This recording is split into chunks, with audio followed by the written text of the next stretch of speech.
Hi everyone, I am Rebecca from ChemKnits, and I'm back with day 2 of this Indigo Vat.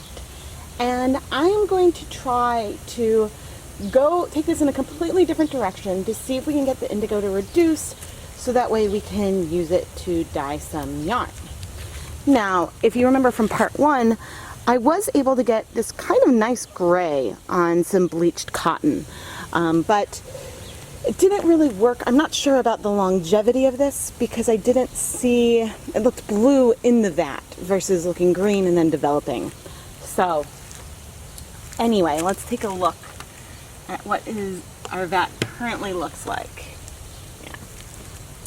So we see a lot of this reddish brown color with the scum.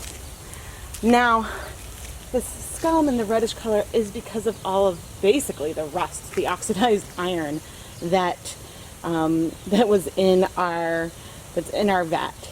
And this really makes it hard to both determine the color, and it is potentially disrupting the reduction reaction that we need in order to dye with the indigo.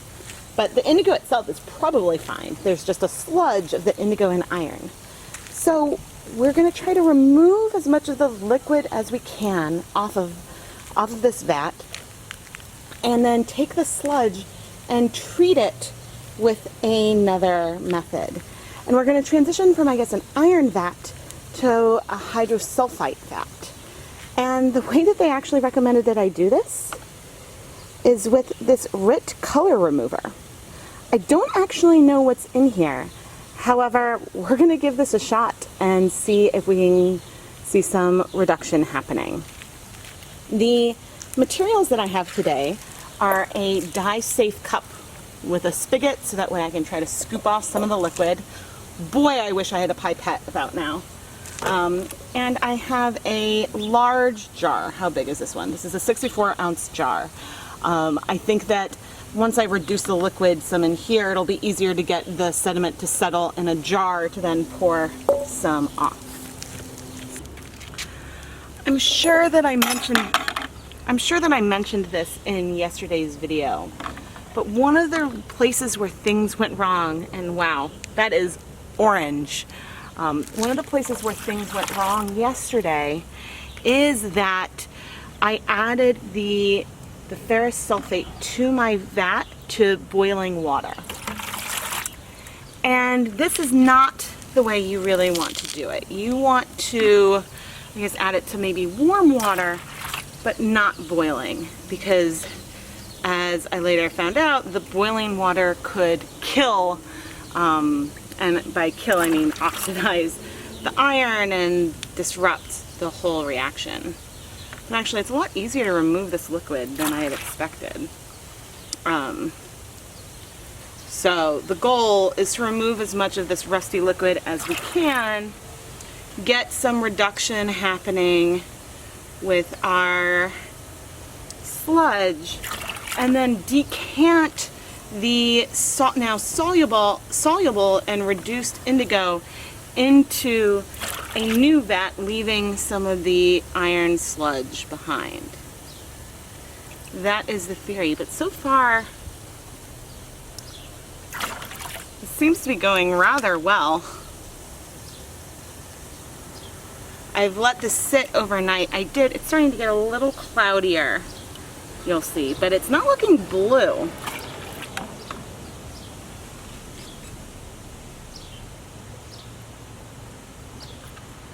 But yeah, this is not the color that we are supposed to see. Now, I know you can use rusty nails as a mordant or something, so it's not like there's no value to this rusty liquid. It's just not quite what we wanted for our project. Okay, so now this was the first dip where, see how it's starting to look a little more brown? That's because I think I'm starting to get some indigo in there. But I wonder if I can get a tiny bit more from the other side. Yeah. So I've started to disrupt our sediment on the bottom. That may have been the last one I've been able to decant. Yeah, I'm starting to get some of the indigo in here. Okay. But we certainly removed over half of the liquid. So now what I'm hoping, I want to let this settle in a second step. So I'm curious if, given that it's become redder as we transitioned, maybe because it was a brighter orange, maybe some reduction happened, but I don't know, probably not much. So I'm now scraping the bottom with a dye-safe spoon, sort of get a slurry of this indigo. And I'm gonna let it resettle in our smaller container. So as I said, this is a 64-ounce jar. It is a canning jar, so therefore it can not only take heat when the time comes, but because we're going to want to increase the temperature of this.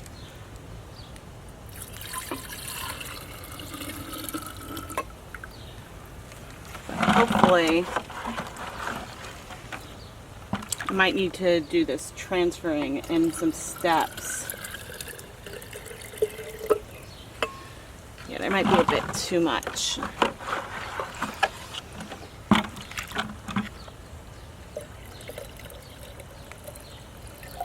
That's okay. I'm not sure how long. Ooh, look. You can actually see looks like there's some lime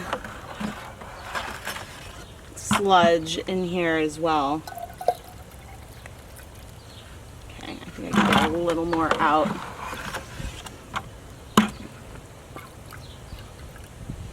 Okay. I'm gonna just actually leave that cup in this bucket. Cover up my bucket, even though things are not reduced anyway. And I am going to cover this jar. And I'm gonna let things sit. And it's probably gonna take some hours, but I'm gonna let things settle in both containers again, so that way I can try to remove some more liquid. I'm gonna wanna be able to heat up this jar, but I think that I should be able, if this settles, I don't know if it'll take the day or if I'll have to, try take this check again tomorrow, but we'll do this slowly and see if we can collect some of this indigo powder back, so that way we can set up a new vat. And if it doesn't work, then we'll just have to try again from scratch someday. But I figured that there's value to fails and troubleshooting, and why give up before we absolutely have to? This is not going to be a fast process in terms of settling. You can see that something settled right away, and based on the color, who knows, maybe that's some lime, but the indigo is very nicely in suspension. So I'm probably going to need to give this a few hours for it to settle back out. Actually, given that the water is dark, it's hard to know if some of the indigo is actually settling yet. But we'll just have to wait and see. After a little more than an hour, you can see that right around this mark, the line from where the indigo is settling out of the vat, I see a lot of rust-colored liquid there, but it's still a hint of the purple. So I'm going to let this settle a little longer before I try to remove some more of the liquid. You know how I said I wish I had a pipette? I still don't have one. But at the dollar store, I found one of these water squirters and thought that I could use this to suck up some of the liquid off of the top of my quart jar there, or 2-quart jar. So let's give this a shot. I would lift this up higher so you could get a better view, but I don't want to disturb the liquid. I think first, I'm going to use my spoon to sort of scoop off a little bit of this orangey film. toss that into my bucket. Now let's see if this works. Oh, this is awesome.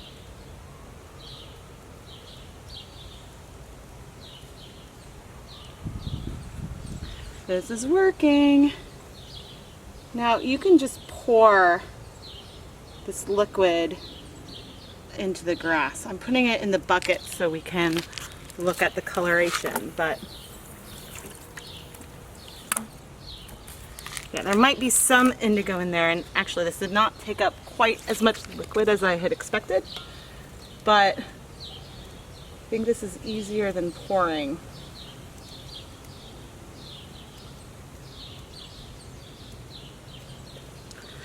I think that even though it's been a couple hours now, I think that there was not a significant amount of change in the amount of settling that I saw between like 1 and 2 hours.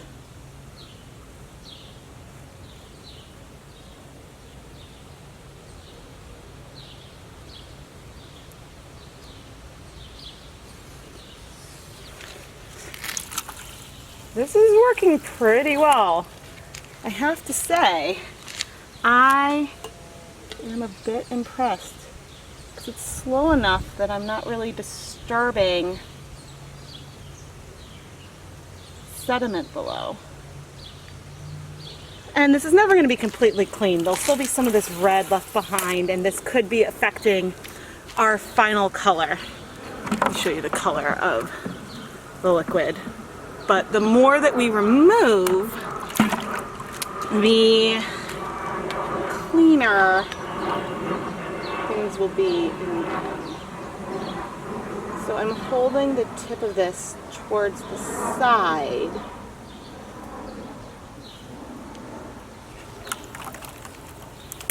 And then squirting it off into the lace bucket. But put it in the middle, you might disturb more. So I'm holding the tip of my water gun syringe near the surface of the water to disturb things as little as possible.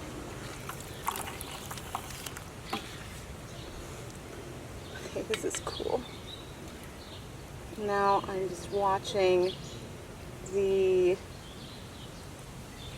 dark blue bottom, trying to get liquid without disturbing that sediment. And now I haven't filled it completely, but I'm taking less and less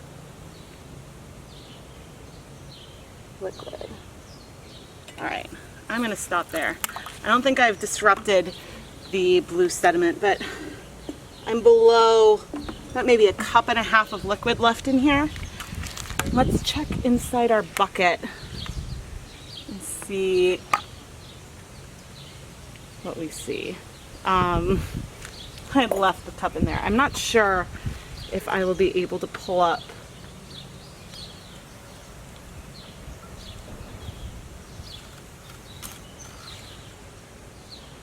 what color is that liquid. I mean, see, if you look in here, this is looking greener. So I think when I squirt it out, I guess I didn't pay as much attention to what, oh, of course I just disturbed it. Yeah, there's definitely more of our like slurry that we want to save still here in this bucket. So, oh yeah, there's a lot of indigo and stuff down there.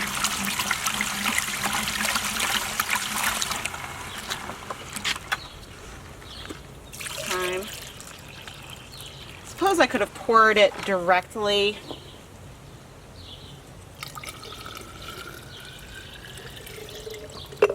into the jar, but actually you can see my one rogue marble. And that chalky stuff isn't really our indigo. I wanted to see if I could try to suck up some of the liquid without the chalky stuff.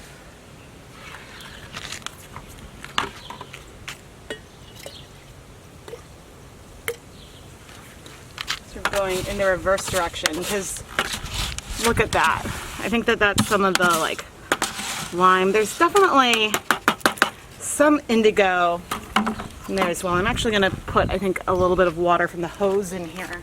I added some water to the bucket, then I just sort of slurried it, and now I'm going to try to suck up some of this liquid.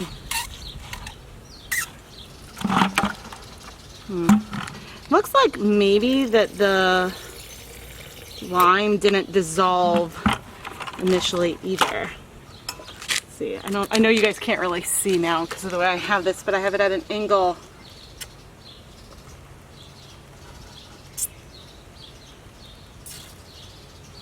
Uh-oh.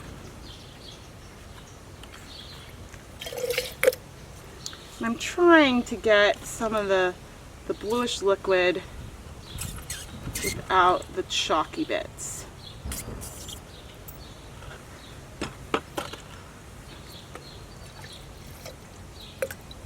So I think that in the future it would make sense to dissolve things separately. I think that would be something that would be a big help. And actually there's still, let me get some more water. There is still, maybe I'll pour it through the cup. There's still definitely some indigo in there. But yeah, I think trying to mix up your items separately would be a huge help, because since it was so chalky, I could not tell. And let's just try decanting this versus sucking it off. The substance was so chalky that I could not tell if it had really dissolved or not. And clearly it didn't, right? So maybe I have enough to do like a tiny bit more, but try to get a little more. Now the nice thing is that this lime is a gardening supply. So it's something that you can find at your local gardening supply center, which means that it is safe to dispose of. Okay, but I have rinsed that off, and now my container is full again, and once again I'm going to leave this to settle, and I think I want to give it at least an hour. But I'm going to dispose of the contents of these two buckets and rinse out the buckets. And then, and I'll try to rinse out my lovely dollar store syringe hack. But then we will, once it settles, we'll come back and we'll try to remove the rest of that liquid, so that way we can start to set up our new vat. And another way that we're learning, these buckets might not ever be the same again. There is quite the rust ring around there that I might try to see if it's kind of sediment, and if scrubbing it with a rag would remove it. I'd hate for it to sort of absorb to any yarn or anything like that. I'm not sure if you can tell, but we've basically doubled the amount of sediment with this second application. I can see where the indigo is just below the 500 ml mark. It's bright, but we're just below the 2 cup mark. I just removed the lid. Once again, we have this film on the top, which trying to collect some of it without stirring things up too much with my spoon. Of course, this like gunk sticks to everything, but kind of just rinse off the spoon in the wash water. Okay, and I've got my, what does it call it? I call it a water squirter.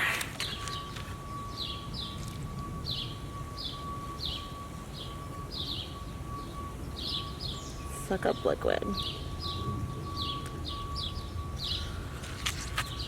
Yeah, it's definitely like an orangish red. I wonder if it's any paler now than it was before. I guess I technically added some more water.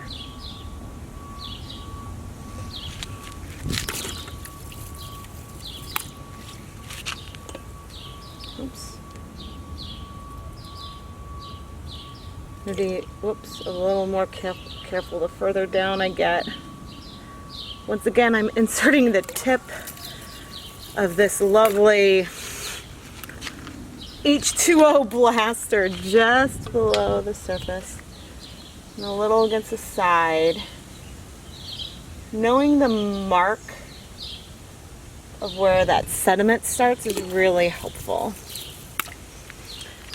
I imagine that whenever I go and try to dye with this, if I get a reduction happening again, there will still be some of this red color remaining. I'm not going to be able to remove all of it. Hopefully though, it'll be paler and therefore, whoops.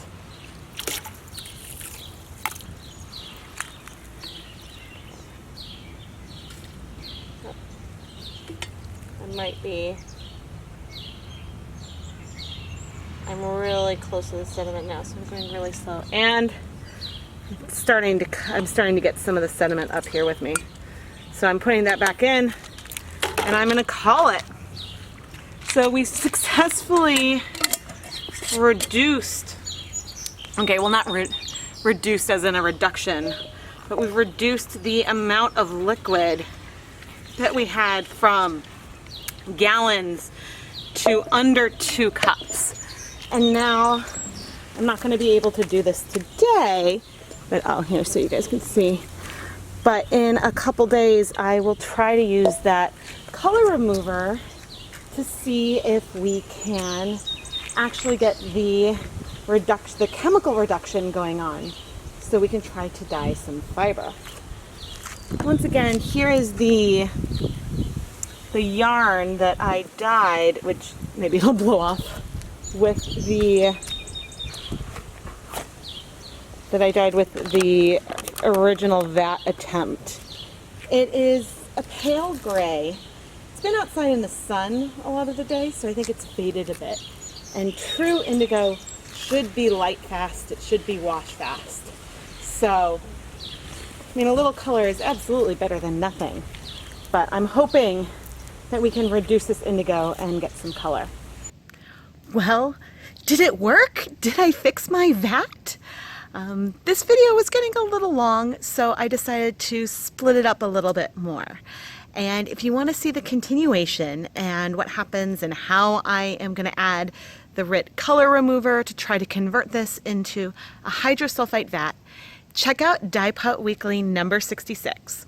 You can find it next on the Indigo Week playlist, or else you can find it through the ChemKnits Tutorials YouTube channel.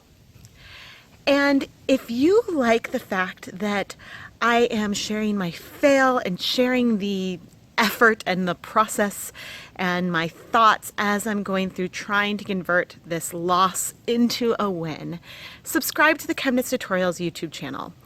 I love to experiment with different ways to apply color to fiber, and I am always willing to show what works and what doesn't work. And very frequently I am trying things for the first time as I am filming. And so if you subscribe, then you won't miss any of the new videos. Thank you so much for watching, and stay tuned for Dye Pot Weekly number 66 to see the continuation of this journey.